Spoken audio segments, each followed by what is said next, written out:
नमस्कार, InFocus IAS academy में आपका स्वागत है। हमारा चल रहा है कक्षा 7वीं जियोग्राफी एनसीईआरटी बुक और हम नए अध्याय को प्रारंभ करने जा रहे हैं जिसका नाम होगा प्राकृतिक वनस्पति एवं वन्यजीव। इसमें हम बात करेंगे आज प्राकृतिक वनस्पति के बारे में।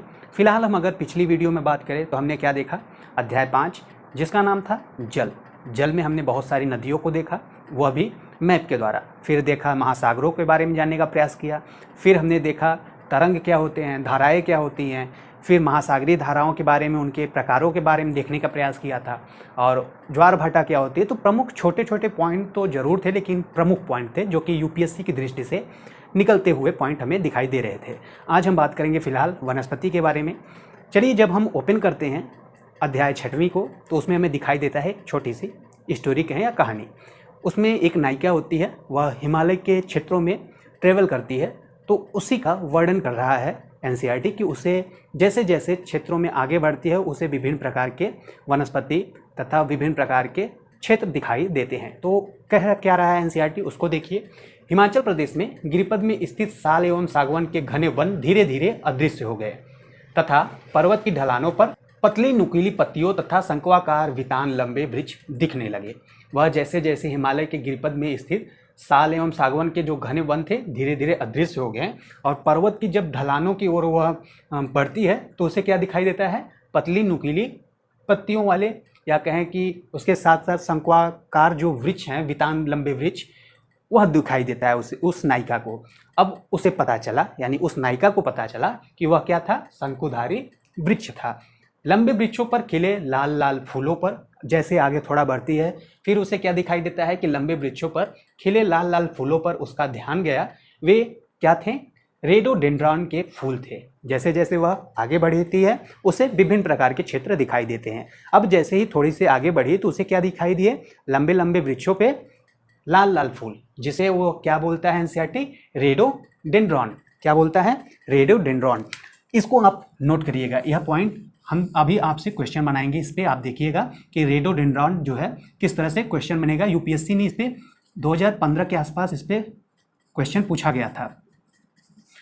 तो इसमें देखते हैं कि मनाली से थोड़ा आगे चलती है रोहतांग दर्रे तक के रास्ते की भूमि जो होती है, छोटी छोटी घास कुछ स्थानों पर बर्फ से ढकी हुई उसे दिखाई देती है।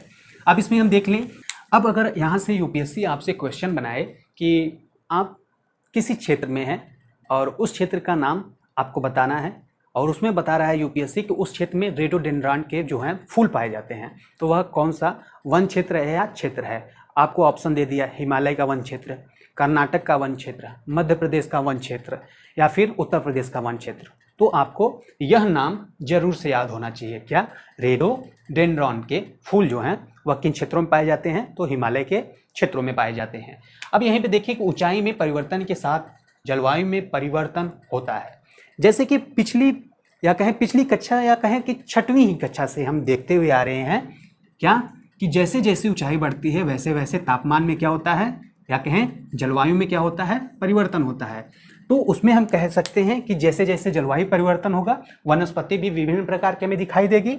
तो कह रहा है एनसीईआरटी कि तथा इसके कारण जो है प्राकृतिक वनस्पति में भी बदलाव आ सकता है। अब यहाँ से भी क्वेश्चन बन सकता है, प्राकृतिक वनस्पति में बदलाव किन कारणों से होता है, नमी के कारण, तापमान के कारण, मिट्टी के कारण या फिर कहें ढाल के कारण। और इसमें ऑप्शन दे दे कि उपयुक्त में से सभी, तो आपका क्या जवाब होगा। बहुत से लोग कंफ्यूज हो जाएंगे कि मिट्टी और ढाल के कारण किस तरह से जो जलवायु होगा परिवर्तन होगा, तो होगा। एनसीईआरटी साफ साफ कहता है कि इन सभी के वजह से जलवायु परिवर्तन हो सकता है। चलिए देख लेते हैं, इसमें कह रहा है कि प्राकृतिक वनस्पति में बदलाव होता है किस तरह से, जैसे जैसे ऊंचाई में हम देखते हैं चढ़ते जाएंगे तो उसमें क्या होगा, जलवायु परिवर्तन होता जाता है, जिसके कारण प्राकृतिक वनस्पति में भी बदलाव हमें देखने को मिलता है।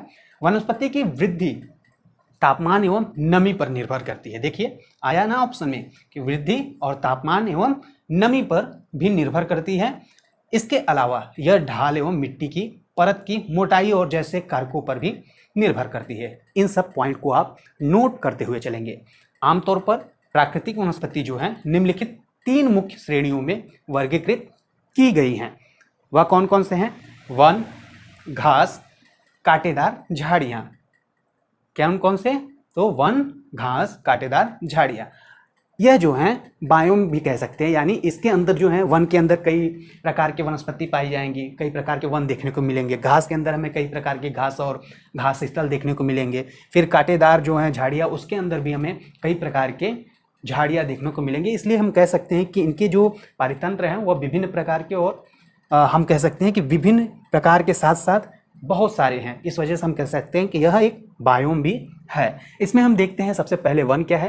तो कहता है एनसीईआरटी, जो वृक्षों के लिए उपयुक्त तापमान एवं परिपूर्ण वर्षा वाले क्षेत्र में उगते हैं, इन कारणों के आधार पर या इन कारकों के आधार पर सघन एवं खुले वन विकसित होते हैं। देखिए वन क्या है, वन कह रहा है कि जहाँ पे परिपूर्ण या पूरी तरह से वर्षा होगा उस क्षेत्र में क्या होगा, वन कहलाएगा। अब देखिए घास वाला स्थल क्या होगा, जो मध्यम वर्षा, जिन स्थानों पर मध्यम वर्षा होगा, यानी पूरी तरह से वर्षा न होकर मध्यम वर्षा होगा, तो उन क्षेत्रों में हमें क्या दिखाई देगा, घास स्थल दिखाई दे देगा। फिर कांटेदार झाड़ियों के बारे में बात कर रहा है कि कांटेदार झाड़ या कहे कि झाड़ियाँ जो हैं केवल शुष्क क्षेत्रों में हमें दिखाई देता है। तो यह क्लियर पॉइंट हुआ। अब इनकी एक एक या कहें कि वन को हम पहले देखेंगे, इनके अंदर कितने इसके वन के प्रकार हैं उसको देखेंगे, फिर घास के प्रकार, फिर झाड़ियाँ, फिर झाड़ियों के प्रकार को भी हम देखते हुए चलेंगे। इसमें फिलहाल दिखाता है एक पॉइंट में कि हिमालय के क्षेत्र में लगभग सभी प्रकार की वनस्पतियाँ पाई जाती हैं जो भूमध्य रेखा से ध्रुव की ओर जाने पर मिलती हैं।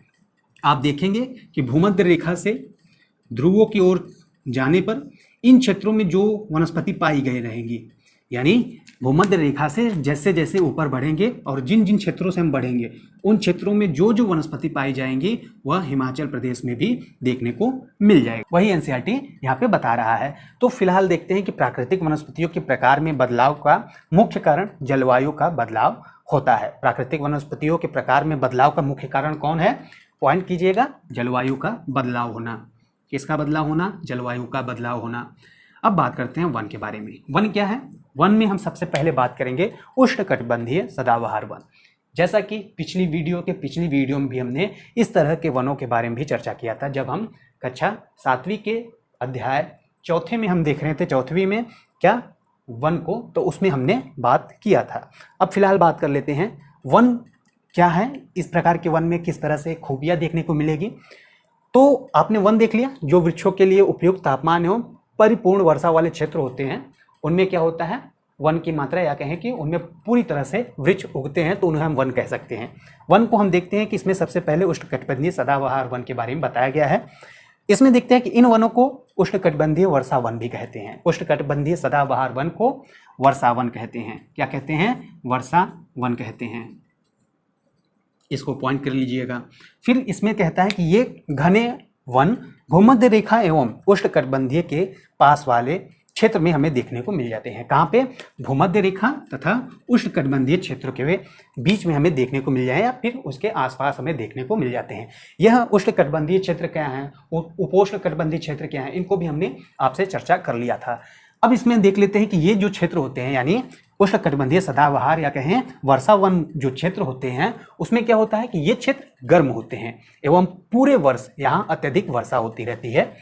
यहाँ पे पूरे वर्ष अत्यधिक हमें वर्षा देखने को मिल जाती है। और फिर हम देखते हैं कि चूंकि यहाँ का मौसम जो है कभी शुष्क नहीं होता, इसीलिए यहाँ के पेड़ की जो पत्तियाँ होती हैं पूरी तरह से नहीं झड़ती, यानी इनके जो है मौसमी पत्तियाँ होती हैं जो कि वर्ष भर हमें देखने को यह सदाबहार वन क्यों मिलते हैं, क्योंकि इनमें कुछ ऐसे भी वृक्ष पाए जाते हैं जो कि अपने पत्तियों को पूरी तरह से नहीं झाड़ती हैं। कुछ अभी झाड़ेंगे, फिर कुछ समय बाद झाड़ेंगे, यानी उनका समय एक बना हुआ होता है। पूरी तरह से अपने पत्तियों को ये नहीं झाड़ती हुई हमें दिखाई प्रतीत होती है। इसीलिए इसे या कहें इन्हें सदाबहार वन कहते हैं। काफ़ी घने वृक्षों की मोटाई वितान के कारण दिन के समय भी सूर्य का प्रकाश वन के अंदर तक नहीं जा सकता, यानी ये इतने घने होते हैं कि दिन के समय भी सूर्य के जो प्रकाश होते हैं वह इस वृक्ष के नीचे, यानी यह कहें कि इस सदाबहार वन के नीचे नहीं पहुंच पाता, जमीन तक सूर्य के प्रकाश को हम नहीं देख सकते। अब इसे हम देखते हैं कि आमतौर पे यहाँ दृढ़ काष्ठ वृक्ष जैसे रोडवुड, इन वृक्षों को भी आपको याद करना है। यहाँ पे आमतौर पे किस प्रकार के वृक्ष पाए जाते हैं, तो रोडवुड, क्या रोडवुड, आबनूस तथा महोगनी जैसे वृक्ष भी हमें देखने को मिल जाते हैं। ये जो हैं वृक्ष हमें पारिस्थितिकी रूप में बहुत ही लाभदायक देते हैं। अगर हम कहें कि आर्थिक स्थिति से तो कुछ खास हमें नहीं देते, क्योंकि अगर आर्थिक स्थिति से देखें कि इसमें अगर इसकी खिड़की या दरवाज़ा उपयोग किया जाए तो ये बहुत ही वजन होंगे, जिसको ओपन करने के लिए बहुत सारे इंसानों की हमें ज़रूरत पड़ सकती है। तो देखें एनाकोंडा, इसी में एक पॉइंट और दिखाया था बॉक्स में, क्या आप जानते हैं कि एनाकोंडा विश्व का सबसे बड़ा सांप पाया जाता है कहाँ पे? उष्णकटिबंधीय सदाबहार वन में। उष्णकटिबंधीय वर्षा वन में पाया जाने वाला जो है सबसे बड़ा सांप कौन सा है? एनाकोंडा। अब यह कह रहा है कि एनाकोंडा जो है वह मगर जैसे बड़े जानवर को भी मारकर आसानी से खा सकता है। फिलहाल यहाँ पे देखते हैं कि एक क्वेश्चन पूछा है एनसीईआरटी ने, लिखा है इसमें कि ब्राजील की उष्णकटिबंधीय सदाबहार वन इतने विशाल हैं कि ये पृथ्वी के फेफड़े कहा जाता है। ये जो ब्राजील के उष्णकटिबंधीय सदाबहार वन इतने विशाल होने की वजह से इसे हम क्या कहते हैं? पृथ्वी का फेफड़ा। अब पृथ्वी का फेफड़ा कहा जाता है, ऐसा क्यों? क्योंकि यहाँ पे हम देखते हैं बहुत घने वृक्ष देखने को मिलते हैं, या कहें बहुत घने वन होते हैं। ये सदैव सदाबहार या कहें कि हरे भरे होते हैं। उसके साथ साथ देखते हैं कि ये जो है अत्यधिक, जब हरे भरे दिखाई देंगे, अत्यधिक घने होंगे, तो यह क्या करेंगे? कार्बन डाइऑक्साइड को अवशोषित करेंगे और उत्सर्जित क्या करेंगे? ऑक्सीजन को। अब हम नेक्स्ट टॉपिक की बात करेंगे, उष्णकटिबंधीय पर्णपाती वन। यह क्या है इसको देखेंगे नेक्स्ट वीडियो में। कैसा लगा वीडियो आप हमें कमेंट करके बता सकते हैं। मिलते हैं नेक्स्ट वीडियो में। धन्यवाद।